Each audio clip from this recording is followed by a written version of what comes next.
August 2 yung unang araw na nagpunta ako sa LTO para mag-inquire about sa car registration renewal. So, hindi ka pa man lang nakakapasok ng gate, marami na agad sasalubong sa'yo para mag-offer ng insurance, and since dala mo yung sasakyan mo, gets naman nila kung ano yung pakay mo.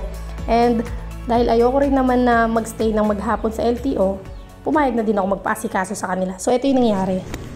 Mission! August 17, ito na yung scheduled date ko para sa emission testing. Since sila na ngayong mahawak ng mga papel ko, ang tanging gagawin ko lang ay pumunta sa emission testing center at mag-antay ng result.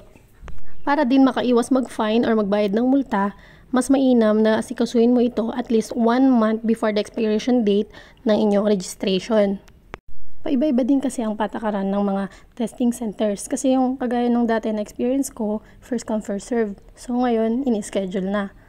Para less hassle, mas maganda na maagapan nyo ang inyong mga appointments. So ayan, nakasalang na yung ating minivan.